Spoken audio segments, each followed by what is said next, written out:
오늘도 하나님 말씀 앞에 서게 되어 여러분 모두를 주의 이름으로 축복합니다. 하나님 말씀은 마가복음 13장 13절 말씀 보도록 하겠습니다. 또 너희가 내 이름으로 말미암아 모든 사람에게 미움을 받을 것이나 끝까지 견디는 자는 구원을 받으리라. 아멘. 오늘은 종말 인생 인내라고 하는 주제로 말씀을 같이 나누도록 하겠습니다. 우리에게 이 땅을 살아가는 것은 예수 그리스도의 사랑을 받고 그 사랑을 증거하는 증인, 그 사명이 우리에게 있습니다. 그래서 그냥 시간만 사는 것이 목적이 아니라 그 사랑 증거하라 라고 하는 것이 우리에게 주신 하나님의 명령이에요. 그래서 성도는 이중적인 시민권을 가지고 이 땅에 살아갑니다. 이 땅에 물리적인 나라와 또 제도, 법 아래서 그 아래 우리가 지배를 받고, 그러나 우리의 영원한 시민권은 하나님의 나라에 있고, 그리고 우리는 이 땅에서 그 나라의 법을 우선시하면서 살아가는 거예요.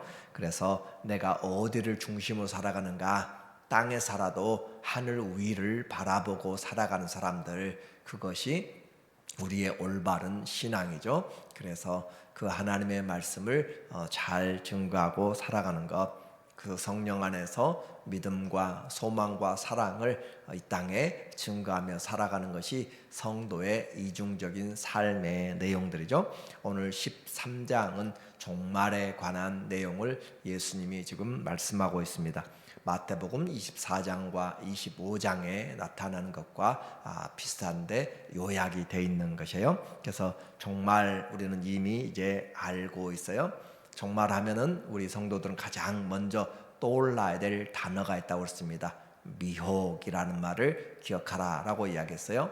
왜 그렇게 생각하는가? 성경은 우리에게 미혹하는 일이 많다라고 이야기했습니다. 그래서 신앙의 첫 번째 종말에 대한 우리 부분은 미혹을 조심하라. 그래, 종말 시작하면 미혹이란 단어를 결코 잊어버리면 안 돼요. 그 미혹 어떤 것인가? 오늘 이 4절에 보니까 무슨 성전이 무너지고 돌 위에 돌 하나도 남지 않고 그렇게 할 때 무슨 징조가 있습니까? 오늘 4절 말씀에 말하기를, 마가복음 13장 4절, 우리에게 이르소서 어느 때 이런 일이 있겠사오며 이 모든 일이 이루어지려 할 때에 무슨 징조가 있사오리까? 자, 언제 돌 위에 돌 하나도 남지 않고 무너집니까? 언제 세상 끝이 임합니까? 또 무슨 징조가 있사옵나이까? 라고 하는 것이 때와 징조에 대한 이야기를 제자들이 물어봅니다.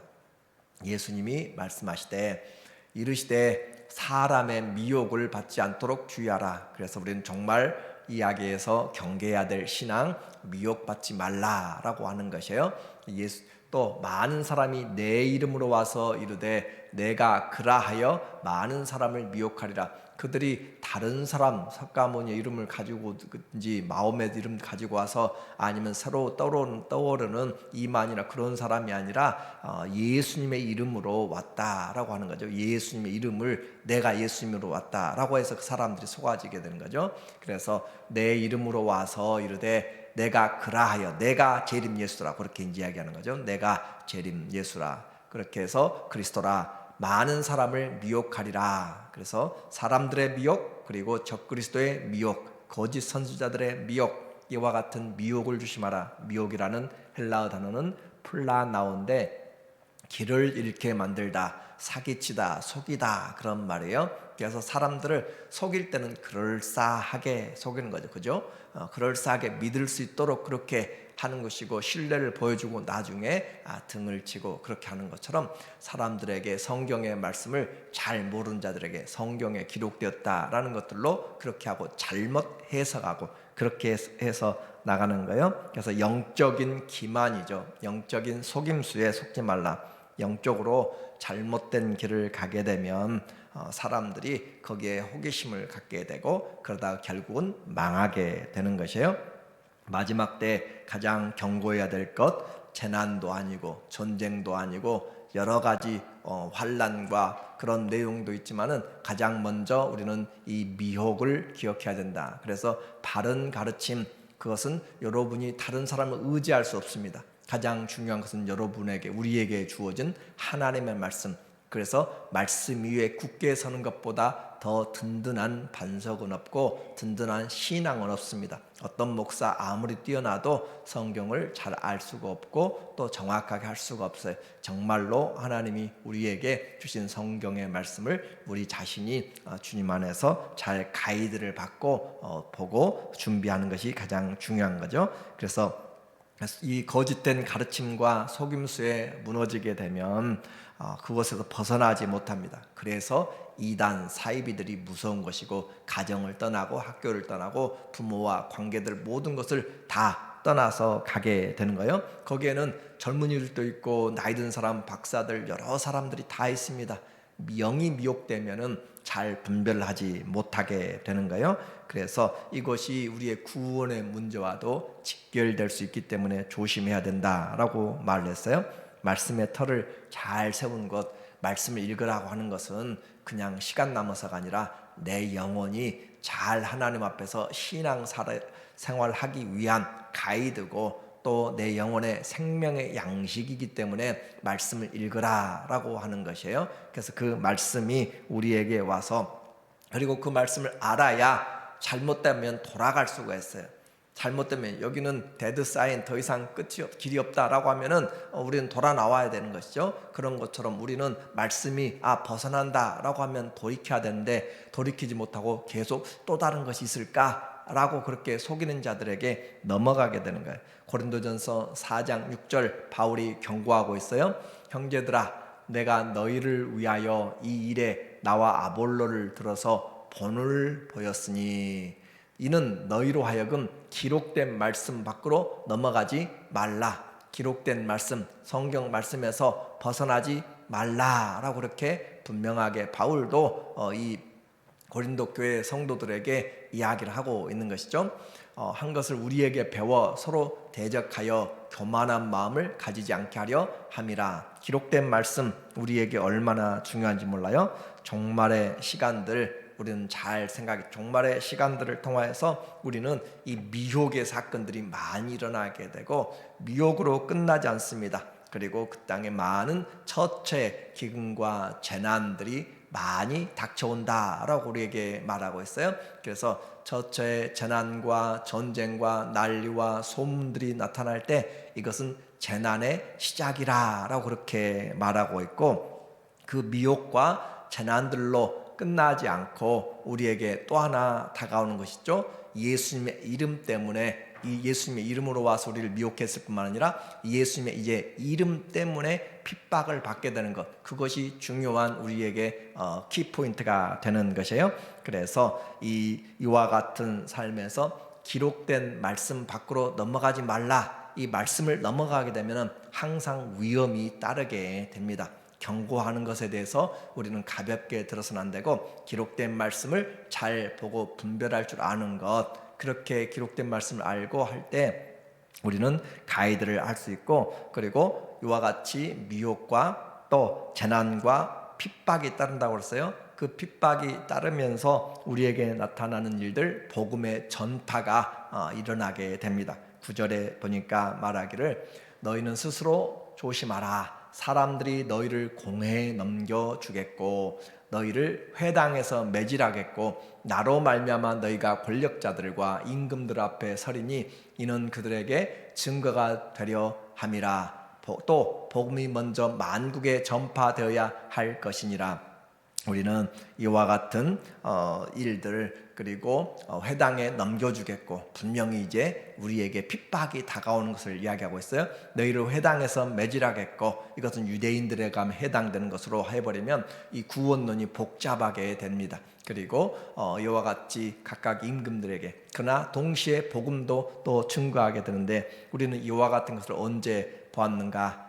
요즘 예수님 때문에 핍박받는 것은 저 중동 지역에서는 여러분이 이제 이해하고 있잖아요. 그러나 그 중동 지역만이 아니라 전 세계적으로 예수님 이름 때문에 핍박을 받게 되는, 그냥 핍박받는 경제적인 어려움, 이런 세상적인 재난, 이런 것들을 말한 것이 아니고 그런 것들을 뛰어넘어서 예수님 이름 때문에 당하는 핍박이 다가오죠.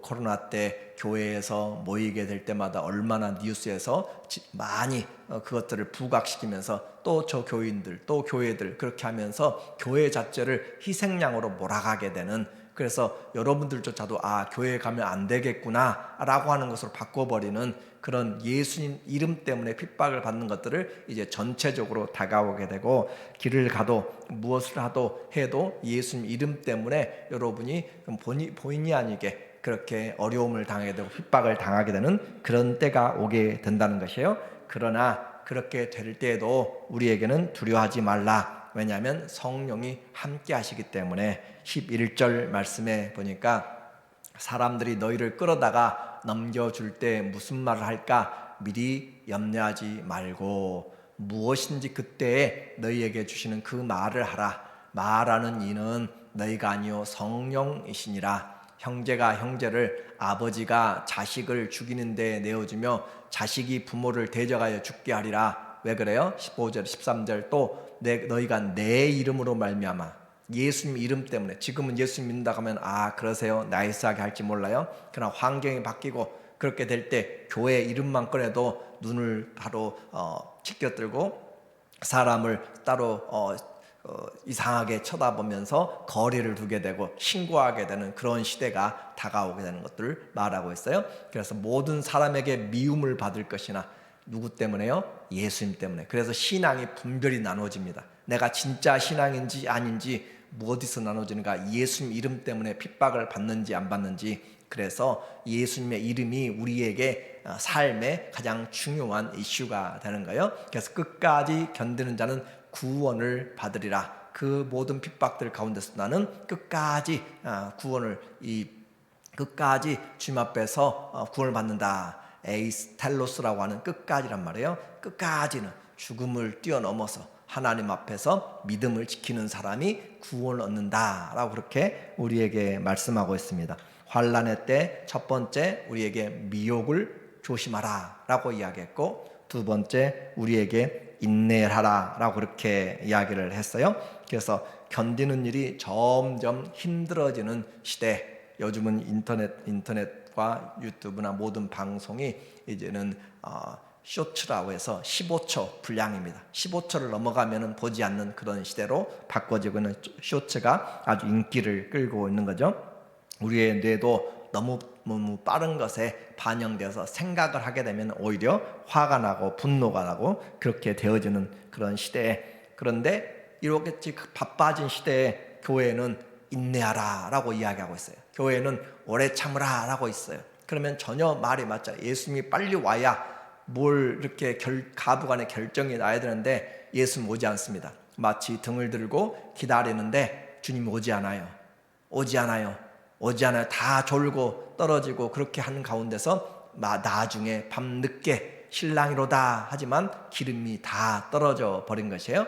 기름을 준비하지 못한 것 우리에게 말했습니다. 이미 우리는 믿음의 환난을 이겨낼 수 있는 믿음을 가지지 않으면 우리에게 어려움을 당할 때 우리는 포기하고 다 돌아간다라고 하는 거죠. 그렇게 해서 이 환난보다 더 무서운 것이 뭐죠?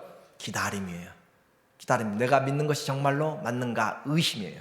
의심이 다가올 때 불안하기 시작합니다. 내가 믿었던 예수님, 내가 믿었던 성경, 내가 들었던 설교들, 내가 읽었던 책들, 이것들이 정말 사실인가? 라고 하는 것이 의심이 될 정도로 주님의 그 오심이 더뎌지고 환경들이 어려워지게 되고, 예수님 믿는 사람들 주위에서 한 사람 두 사람 포기하면서 나 목사도 했고 장로도 했고 오랫동안 신앙생활하는데 예수님 약속 틀리더라 라고 하는 사람들이 많이 나타나게 되고 점점 믿는 사람들이 사라져가게 되는 그런 시대에 여러분이 어떻게 이겨내겠는가?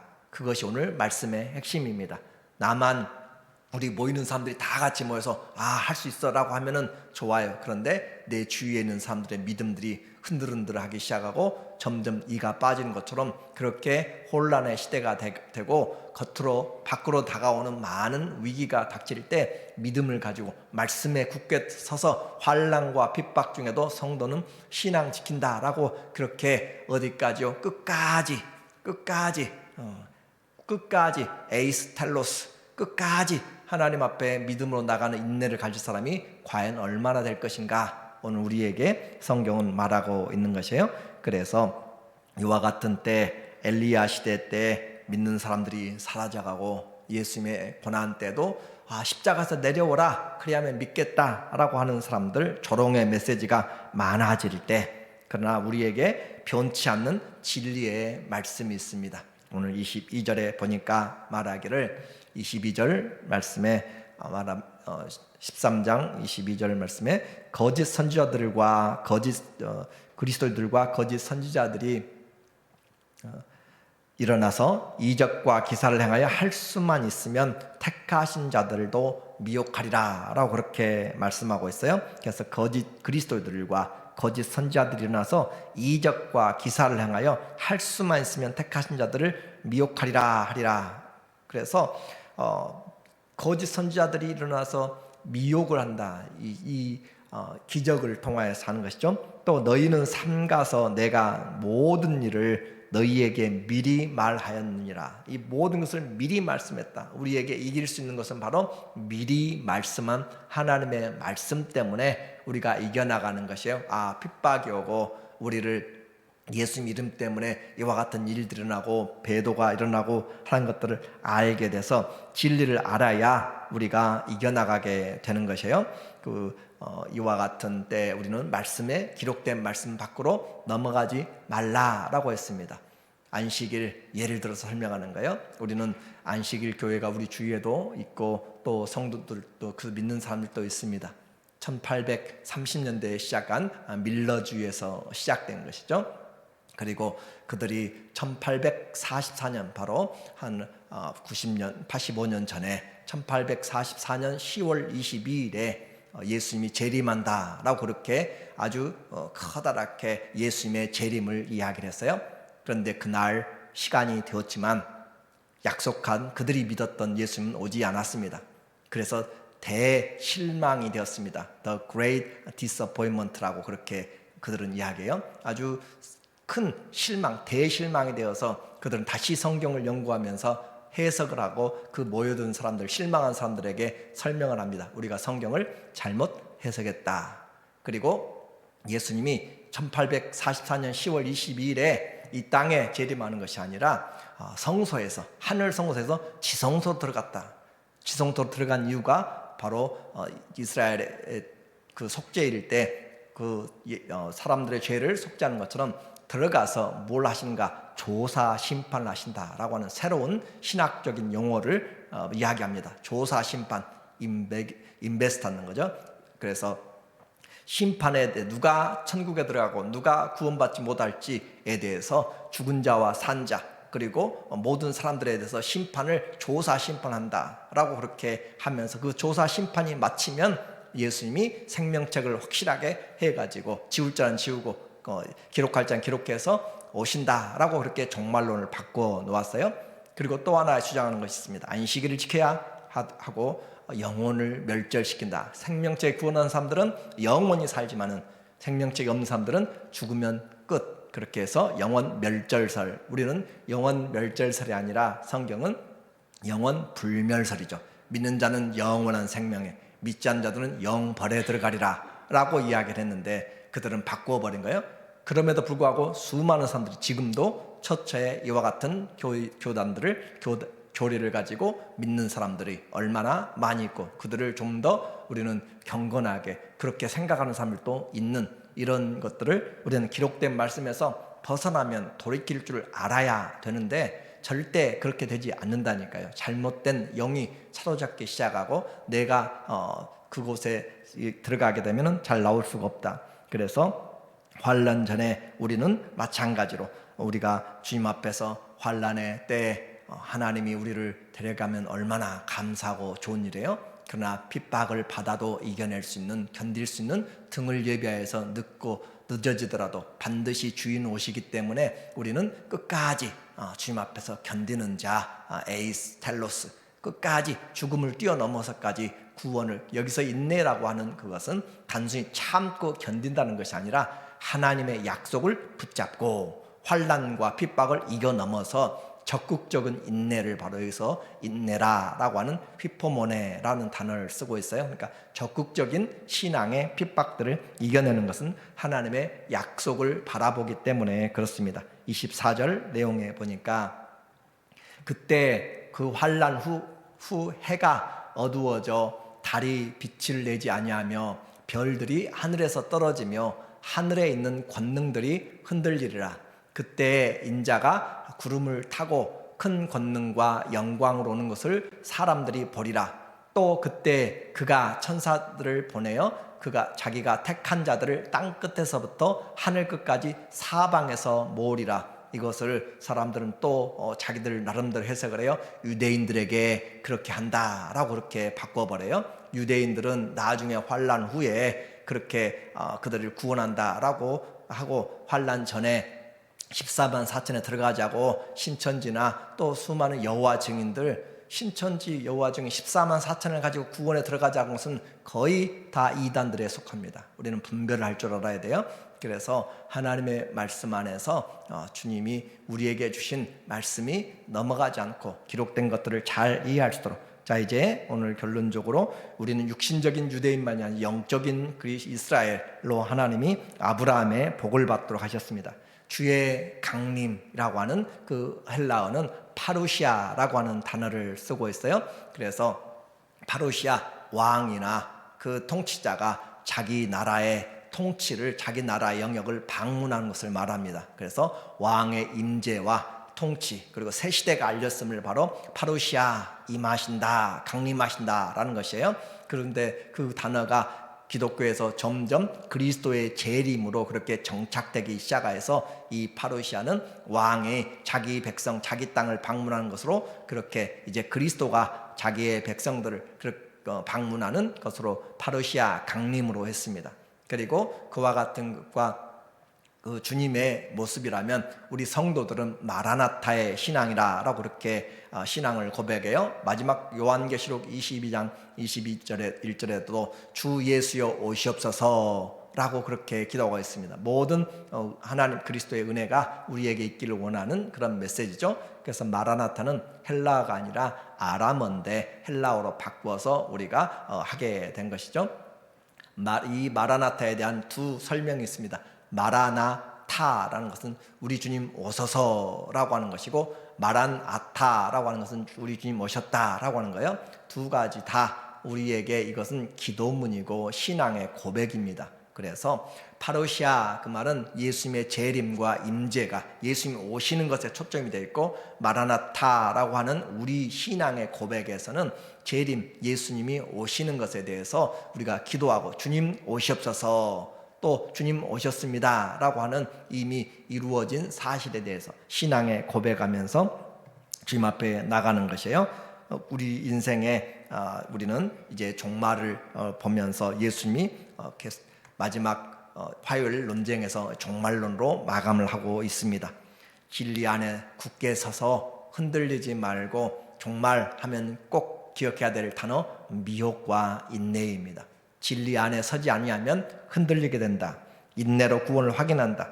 진짜 사랑은 두려움이 없습니다. 살아도 주를 위해 살고 죽어도 주를 위해 죽나니 사나 죽으나 우리가 주의 것이로다 라고 하는 그 믿음으로 진리 위에 우리 주님이 도와주시는 그 믿음을 가지고 끝까지 진리 안에 서서 인내함으로 승리해 나가는 성도들 되시기를 예수님의 이름으로 축원합니다.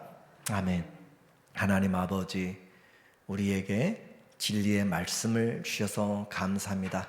잘 듣고 터를 세워서 주님 오실 때까지, 아니 우리가 주님 앞에 설 때까지 믿음의 선한 싸움 잘 싸워나가도록 인도하여 주시옵소서. 예수님의 이름으로 기도합니다. 아멘. 네.